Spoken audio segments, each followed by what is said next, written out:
this flow session is going to target the hips primarily. It's going to take about 10 minutes, and we're going to start with flossing some nerves, kind of loosening up the spine a little bit. So we're going to begin with the elephant walk for about 30 seconds. So find yourself something to lean up against, right? Support yourself somehow. Try to create the flat back and push your butt back. Go ahead and feel that stretch in the back of your legs. And then slowly, we're going to really take our time. We're going to go ahead and set the tone here. So with stretching, with this mobility work, moving slow and breathing is very important. When you get into these positions, we don't want to be tense or tight, which is tough when we're stretching, right? We're just burning and pulling and we're immobile, we're tense and hold it. But we don't want to do that. So we want to try and breathe. We want to try and be in a position that allows us to relax, even though we're stretching a specific area or muscle group. All right, so after this elephant walk, hopefully you're feeling some stretch in the back of your legs, but we're also getting some of that nerve flossing that goes on. We're going to go and move to the mat. We're going to do a few cobra push-ups. So now we're going to do cobra, just to bring some movement to the spine. So I encourage you to do repetitions here. But move slow and try to breathe. Go ahead and visualize your spine just rolling out, rolling back up. Trying to get each piece of that vertebra or spine, each vertebrae, rolling and unrolling. This last one here. So we're looking for about 30 seconds on each one of these first flossing spine movements. In the cobra position, you're mobilizing your spine. Also look to feel a stretch here through your abdomen. So you stretch the abs, you also might stretch that psoas, that deep fascia in your body. Stretch the front of your abs a little bit. All right, now we'll move into some cat and cow. So you're gonna take to the hands and knees. We'll round up to the ceiling. Remember, as we do that, I'm trying to open my shoulder blades.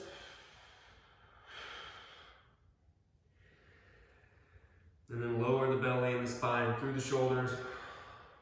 So this is for the spine, it's also for the shoulder blades. Big breath and then exhale as you round up to the ceiling again.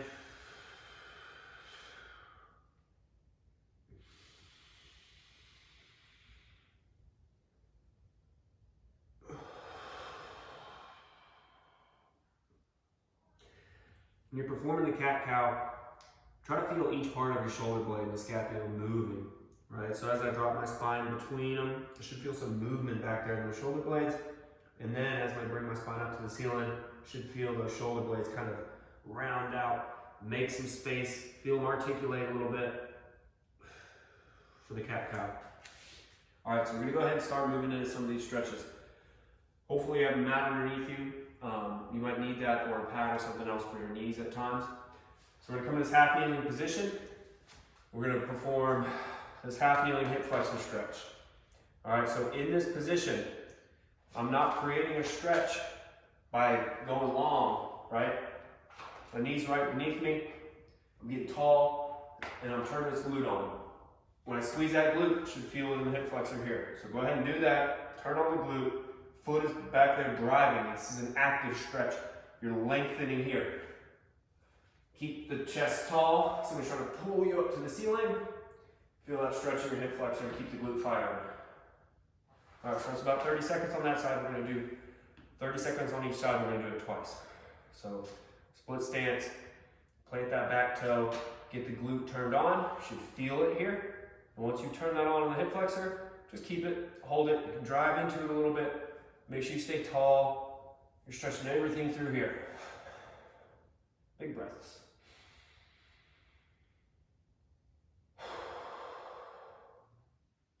All right, switch legs. So for you, I want you listening to me, but I want you focused on your breath.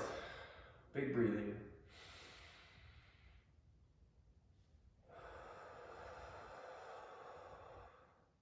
Looking to slow your breaths And breathe deep into your belly.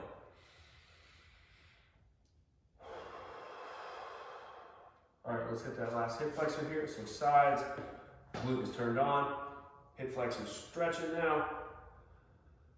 I'm not arching my back, staying tall.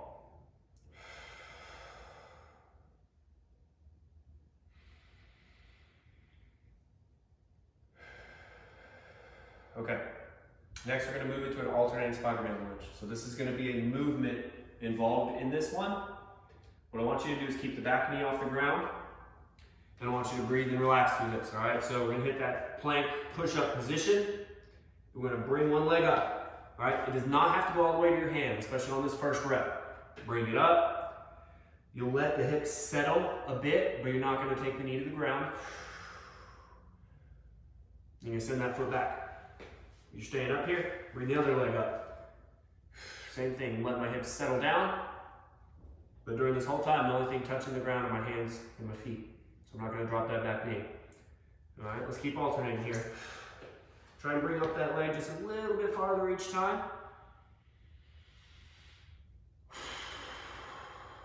Let's take one good breath into it, and then we'll alternate. So you should feel this stretch on that hip flexor. You should also feel it stretch the back of your legs or hamstrings. Maybe the inside of your thigh. Everybody's a little different where they're tight. Switch again. Big breath.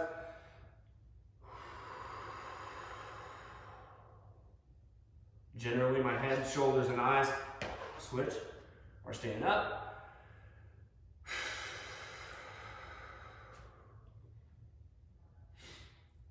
All right, from this alternating Spider-Man lunge, we're gonna go ahead and move into 90-90 turnovers. So you're gonna sit on one hip, get into this 90-90 position. All right, so 90 degrees in this knee, 90 degrees in this knee. Now, I'm going to stay tall. I'm going to keep my back flat. Then I'm going to take my chest way out past that knee. Plant my hands here, stay tall. All right, I want you to collapse and fold. Take a big breath.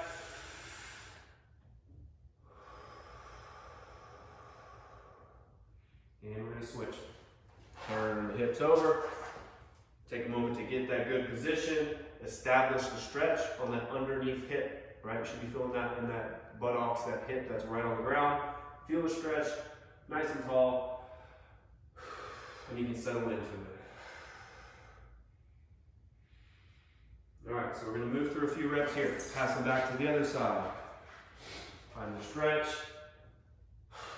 sink into it, and back to the other side. When you're rotating here, stretch the hip, back to the other side. As you turn over, push your belly through your legs, right? So that's gonna keep some tension in your hips.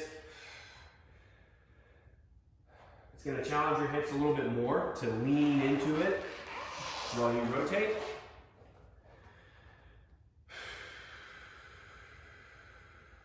Good, all right, we're gonna come back to this 90-90 position soon. All right, now we're gonna go just a few, let's do 3 to 5, down dog to up dog. So now we're just gonna take that stretch and put it on the back of our hamstrings, our calves, down through our ankles. So hips are up high, push your chest towards your feet, and then lower down. Hips are coming back down to the floor. You're in this cobra pose. This is up dog. And we're going back up, hips high. Push those heels to the floor, chest to your feet. Feel the stretch back there. Good, lower back down. Let's do one more. Hips up high. Push the chest down. Drive those heels into the floor. Look for the stretch. Back of the calves, back of the hamstrings, good. And relax here. All right, so next we're going to move to the wall. So if you have shoes on, make sure you don't have shoes on, or take them off. We're gonna move to a wall. So I'm going to act as if this is my wall here, all right? So feet are close to the wall, butt's pretty close to it. We're gonna put one foot on the wall, and then we're gonna cross this foot over, right? So you might need to adjust your position, give yourself a little room here. And once you have this position, your foot's on the wall, this foot is on this knee, you can take your hand, apply a little bit of pressure here, and you should feel that stretch in your hip. If you want more of a challenge, scoot your butt closer to the wall or apply more pressure with this hand. Make sure that your tailbone remains on the floor and look to feel that stretch on the outside of your hip. So once you spent a few deep breaths there, switch sides. So the same kind of seated crossover position. And once I get there, I'm going to apply some pressure gently with my hand. But again, I'm going to try to relax where I can. Let that hip stretch. Good. All right. Now, we're going to come to our feet and we're going to move through some ATG split squats. So this is going to seem or feel very similar to the Samson stretch, but what we're looking for in this now is to stretch this hip flexor through some movement. So you can keep your feet and knee on the ground.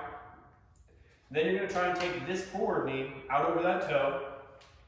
And as you do that, you should feel a stretch here on this hip flexor. Be gentle, right? While you're working, if you start to get a stretch here, stay right there. But if you can, try to orient your feet and your split here to where you can take that knee out past the toe, and that will help stretch some of this calf and ankle as well as hit this hip flexor here. So we're going to bob up and down a little bit. After a few reps on each side, we will switch sides. Split stance in this kneeling position, and just push that knee forward. See what you feel here on this back leg. If you need to adjust, adjust. This is more of an active stretch. So as you're kind of moving here, be conscious, try to feel this hip flexor stretch, and then shorten as you come up. So a few reps here. Good. All right, last one now. We're going to leg abducted, so we're going to kick this leg out on the kneeling position. Try to keep that foot on the ground. If you need it to be like this, that's fine. We're just looking for a stretch on the inside of the thigh here. Relax and breathe once you find it. So I want you to spend a few breaths here. For time's sake, I'm going to go ahead and switch to the other side. But you should do 3 to 5 breaths, big slow breaths on each side. Stretching the inside of the thigh.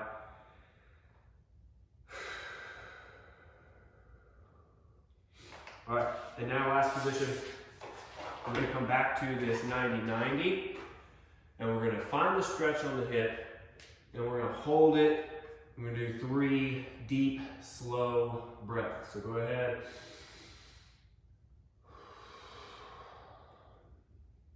As you're breathing and holding this position, again, collapsing your body to the floor doesn't necessarily make more of a stretch.